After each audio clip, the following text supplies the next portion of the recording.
The tension in the West Philippine Sea reached another peak this week after the United States successfully intervened to stop China's plan to begin dredging activities around Scarborough Shoal, a disputed area claimed by both the Philippines and China. Reports from multiple defense sources revealed that a Chinese dredging vessel, escorted by several Chinese Coast Guard ships, was heading toward the shoal when it was intercepted by U.S. naval forces conducting routine patrols in the region. The move by the U.S. was interpreted as a direct warning to Beijing against any action that could alter the natural features of the shoal and violate international law. The dredger was eventually ordered to retreat back to Chinese waters after a tense standoff lasting several hours. According to officials from the U.S. Indo-Pacific Command, the American Navy has been closely monitoring Chinese movements near Scarborough for weeks after intelligence reports indicated preparations for large-scale dredging and island-building operations. This development alarmed not only the Philippines but also regional partners, as the activity mirrored China's previous reclamation projects in the Spratly Islands. Such actions had transformed several reefs into artificial islands equipped with runways, radar stations, and missile systems, effectively militarizing parts of the South China Sea. The United States considered this a serious threat to freedom of navigation and regional stability, prompting them to take swift diplomatic and military action before the dredging could begin. In Manila, the Department of National Defense welcomed the U.S. intervention, emphasizing that it reaffirmed Washington's commitment under the Mutual Defense Treaty. Philippine officials expressed gratitude for the quick response and noted that the action prevented what could have been another illegal reclamation project within the country's exclusive economic zone. Defense Secretary Gilberto Teodoro Jr. stated that any attempt by China to alter the status of Scarborough Shoal would be a blatant violation of international law, particularly the 2016 Permanent Court of Arbitration ruling, which invalidated China's expansive nine-line claim. He reiterated that the Philippines would continue asserting its sovereign rights through diplomatic channels and lawful defense cooperation with allies.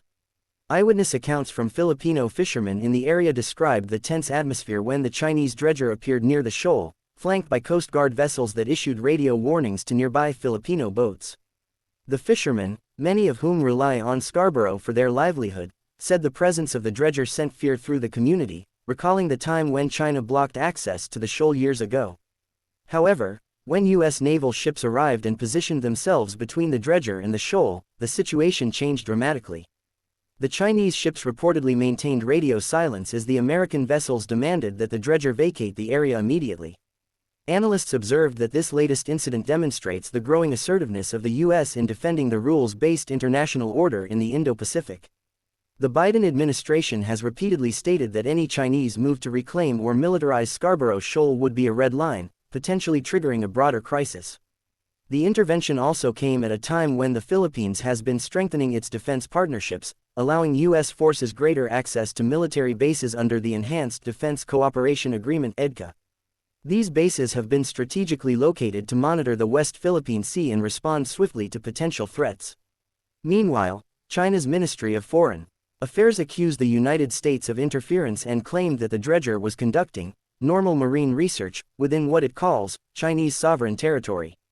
Beijing maintained its position that Scarborough Shoal, which it calls Wangyandao, has been part of China's territory since ancient times. The Chinese government demanded that the U.S. cease its provocations and warned of serious consequences if foreign powers continued to meddle in the region. Despite these statements, satellite images confirmed that the dredger had turned back toward Hainan Island shortly after the standoff, suggesting that Beijing decided to de-escalate, at least temporarily. The Philippine government has also filed another diplomatic protest against China's continued activities in the area, including the deployment of Coast Guard vessels and the use of water cannons against Filipino fishermen.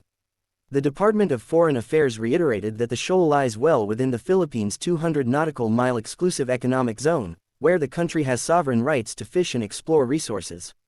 The protest adds to the growing list of formal complaints Manila has submitted this year, reflecting the increasing frequency of Chinese incursions into Philippine waters.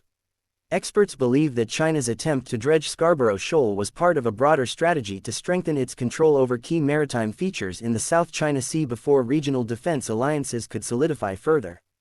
By transforming Scarborough into another artificial island, Beijing could have established a permanent outpost that would effectively monitor and control maritime activity between Luzon and the rest of the West Philippine Sea.